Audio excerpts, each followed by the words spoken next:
The sun is shining, the birds are chirping, the bacon is sizzling. Welcome to the Daily Swole.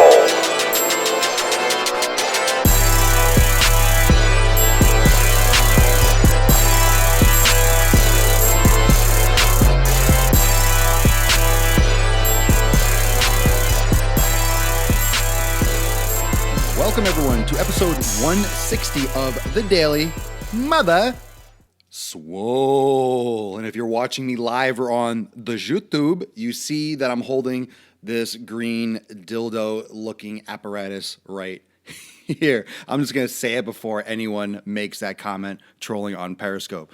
So for those that are new, welcome live on Facebook, Periscope Busker, and you can watch every episode of the Daily Swole on my YouTube channel at Swolenormous and also the podcast on SoundCloud, iTunes, and Stitcher. This is an anti-injury report episode. Going to discuss how to fix forearm pain. So one of the things that people get involved with when they start exercising is injury. Now, anytime you're walking down the street, you can trip, fall, scrape your knee, and hurt yourself riding a bike, doing anything. Dog jumps up, scratches your arm.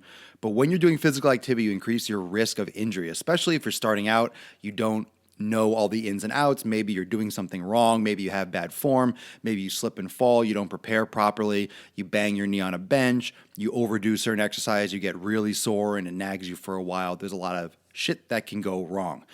So with forearm pain, tendinitis, let's kind of talk about that a little bit. And one of the main or one of the big common things that happens for people when they're either at a computer too much or when they're working out too often, lifting, gripping things too much, you can get pain in your forearm, and that's very common, and that's very limiting because if you have forearm pain, you can't lift things. You can't lift things. Forgot the steroids and the juice. For what? For what? Just pay attention. Sit back and relax, kick up, and stop curling your toes if you're doing that right now because that's kind of creeping me out through the screen. I just know you're doing it. You sound like the type.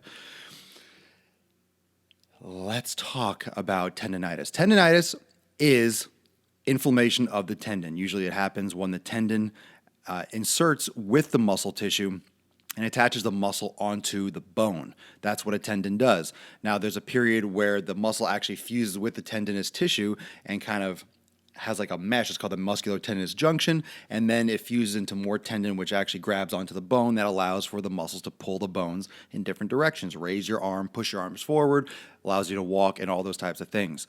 What happens is because we're only gripping one direction, because we use our flexors and our hands a lot more than anything else, these muscles can get very tight. Okay, these muscles get very tight. Obviously, your hand doesn't bend the other direction, and your forearm muscles, if you don't know, and I'm trying to show visually for the live broadcast, the forearm muscles run over the hand, over the wrist, and attach on the ulna and radius, those forearm flexors and extensors. They go all the way down your arm. That's why you can see your forearm or your forearm kind of shaking and waving when you wiggle your fingers because those muscles go all the way up. That's important to understand because you have things in your body, all over the body, called bony landmarks. It could be smooth places, it could be ridges, it could be bumps. It could be area of bone that allows for muscle attachments, good places for muscles to attach and grab onto. They could be rough areas, they could be curved areas, they could be hooked areas, it can kind of be concave, convex. They're little ridges and angles where the muscles can either wrap around, wrap over, and you have elements around buffering, like you have fluids in joints, you have little bursa, little kind of bubble sacs that allow for the sliding of the muscle and the tendon around the bony points so you don't get a lot of rubbing and issues. The problem with forearms, I'm just going to jump right into it, when you use your flexors all the time, which you do, and you're not stretching, you're not balancing it out properly, the muscles on the other side, on the outside part of the arm, we're talking about lateral epicondylitis, we're talking about, this is tennis elbow. These tendons, these muscles get pulled too much because these get too short, so it pulls these long or more. And when, as a result of those flexors getting pulled harder and closer to the bone, there's a bump on the outside of your elbow. It gets pulled harder against that surface and starts rubbing more. Over time, you start getting pain on the outside of your elbow because it's been rubbing too hard because the other side of that seesaw is too tight. So we talk about compensations a lot. I've talked a lot about compensation and imbalances. If you have the scale that's imbalanced, you're going to have rubbing, you're going to have inflammation, you're going to have issues. This is one of those instances. So how do you fix that? You got two ways to fix it. you could either just stop doing anything and eventually the inflammation will go away and you probably won't have pain and then go back to doing what you're already doing. But that's a cyclical problem because it's going to come back. That problem will come back and recur because you're not fixing the issue. If you use something like this device, TheraBand, this is a mid-range resistance. They have different colors and different strengths. If you have a lot of inflammation, if you're really swollen and really irritated there, you want to get one of the lighter ones, green or yellow, one of the lighter ones. And they also have a heavier one. I think it's blue. This is going to be something that can fix and prevent all of those issues. What you're going to see me doing live is I'm going to twist it. I'm not going to describe how I'm doing it. This is not a tutorial, but I'm twisting with my top hand and I'm only releasing it with that injured hand. So if this is the one that's injured, I'm doing an eccentric. I am strengthening the lengthening portion of those extensor forearm muscles. The reason why I'm discussing this more than a tutorial is because I'm live and I have way too many cameras going on right now to get a good angle to break this down. I'm not trying to talk too highbrow. I just want to explain this concept. By strengthening, and this is like the negative, it's like doing the lowering portion of the pull-up. It's like doing the lowering portion of the push-up. By strengthening the forearm extensors eccentrically, allowing the forearm to slowly release the weight rather than pull it. You're just letting it go slowly. You're letting it go slowly. By letting it go slowly under resistance, you are strengthening those muscles, utilizing the stronger range of motion of those forearm extensors, those muscles on the outside part. The reason why we do negatives for pull-ups, for push-ups, is because the muscles are stronger while they're lengthening. If those muscles are already inflamed and you try to use them and contract them and overcome resistance by contracting while they're shortening, you're going to cause a lot of pain, you're going to cause a lot of injury, a lot of more exacerbated inflammation. So when you're doing this, for example, twisting with the uninjured hand, and there's tension here, slowly releasing, allowing the lengthening of my extensor muscles on that irritated arm to do the work while lengthening, you are putting load on those muscles and on those tendons in a manner which is acceptable, which is able to be handled in the best way by that region. And as a result, those muscles are going to get stronger, and essentially it will start lifting off the bone on the outside part of the forearm, releasing friction, and over the long term, decreasing acute inflammation like that pain you're already having and prevent it in the future. So this device, this is like 10 or 12 bucks. I use this every day. I use this every day when I work out. Like if I'm doing upper body, I'll do like 1 or 2 sets of like 10, 15 reps each arm. I'll use it as part of my warm-up. Okay? This is called, and what I'm going to do is I'm going to put a link. I'm actually going to put a link in the description to Amazon. I think it's on Amazon. And I'm also going to I'm going to put a link on my YouTube channel. I'm going to put a link to a great video, a great tutorial video. I'm going to look for one and send one just so you guys have it now until I ever do one in the future. But a physical therapist, I believe, I found a good one on there a ways back. And this is called TheraBand. So those that are on Periscope, TheraBand, TheraBand. TheraBand's a brand, but it's called a Flexbar. Flexbar. TheraBand Flexbar.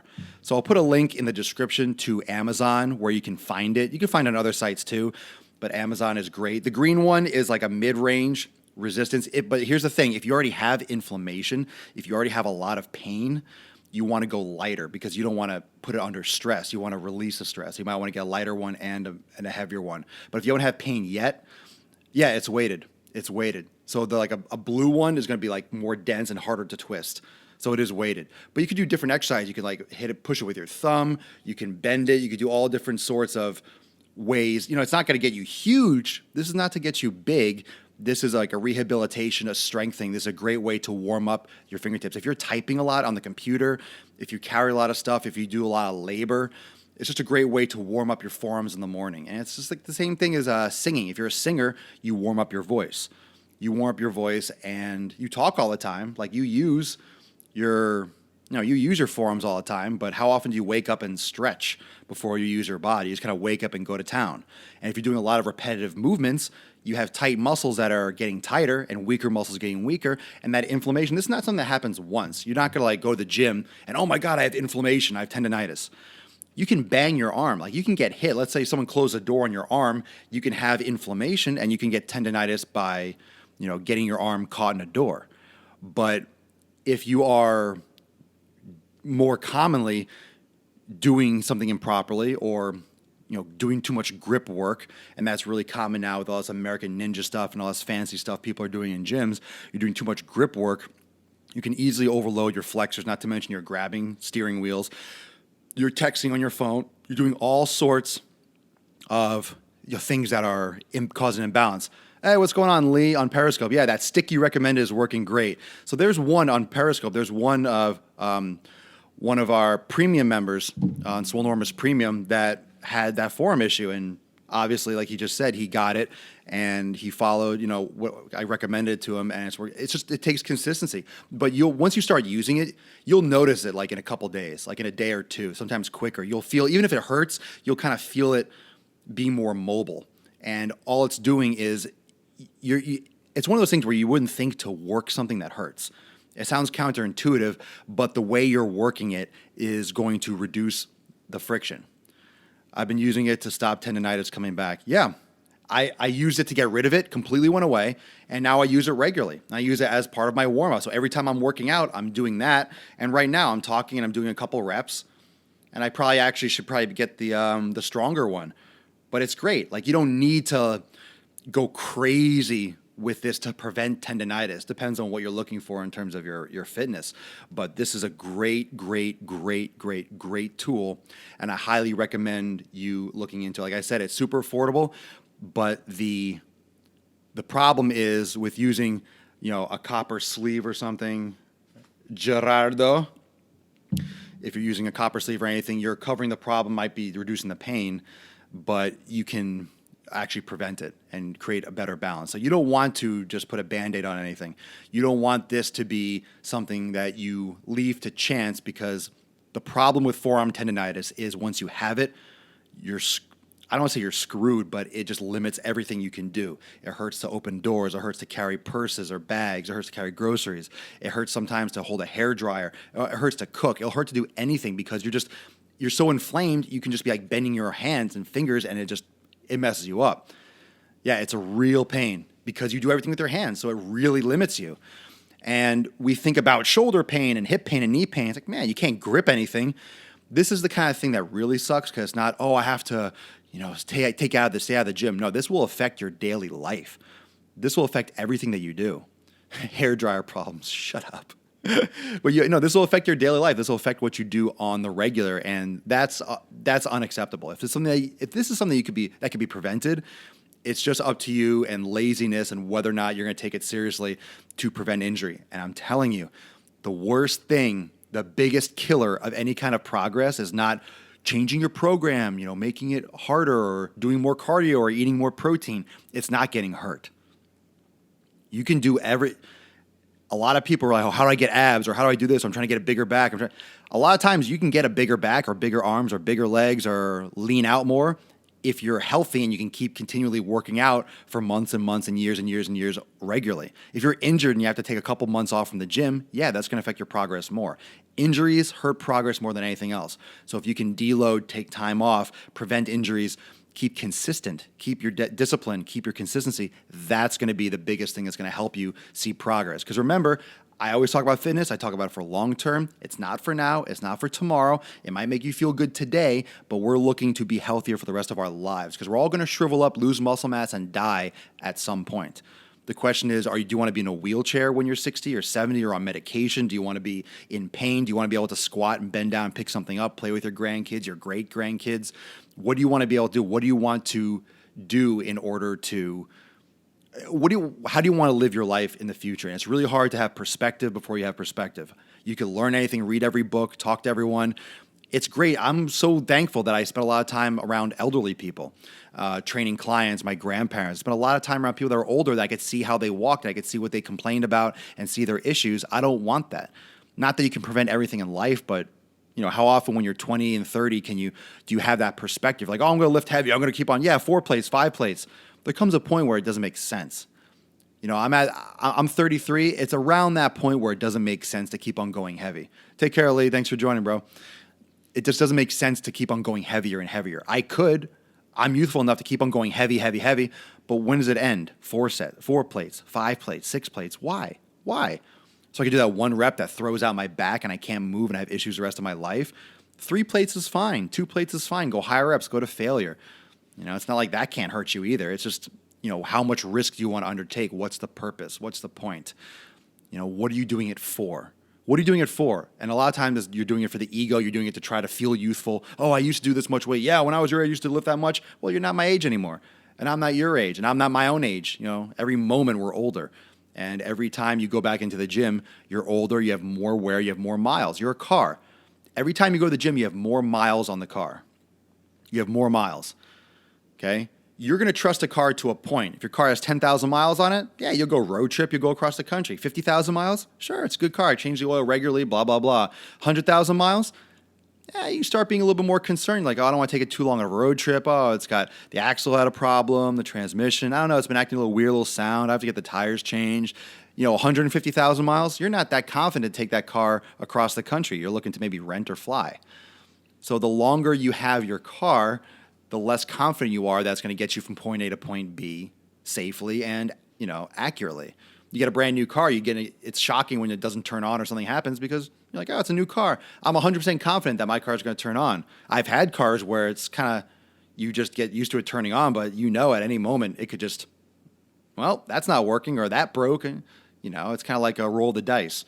So most of us have been there, but you have to think about your body as miles. It has wear and it heals itself, but you still have to change the oil. You still have to take care of it. Okay. So that's only good advice if you take it. I recommend it. TheraBand Flexbar, TheraBand Flexbar. Fords always start. Well, we got a Ford out there right now that ain't starting. It needs a new battery. That's for sure. Well, thank you for joining me for episode 160 of The Daily Mother Swole. It's Thursday. Enjoy your Throwback Thursday. If you're throwing everything back, if you're throwing back some coffee, cheers, cheers, cheers. I'll see everyone tomorrow, 12 noon Eastern time. I'll stay for maybe one question on Periscope afterwards. So if you got it, make sure you send it up right when I sign off. Thank you for joining. Remember, Facebook Live, Periscope Live, Busker Live. Find me on YouTube. If you don't follow me on YouTube, you're not subscribed. Make sure you sign on. Like the video when it's posted, even if you watched it live. SoundCloud, iTunes. Give me a review on iTunes if you can. Even if you watch every episode, even if you listen to it on SoundCloud, please go on iTunes. Give me an honest review. I appreciate the feedback, whatever it is. And remember, you can find me on Snapchat, Instagram. Text me, message me, let me know what you want to see here on the show, and we will cover it. Thanks again for joining me for episode 160. See you tomorrow for episode 161 of The Daily Mother Swole. Swole. See you tomorrow on the Friday. Enjoy your Thursday.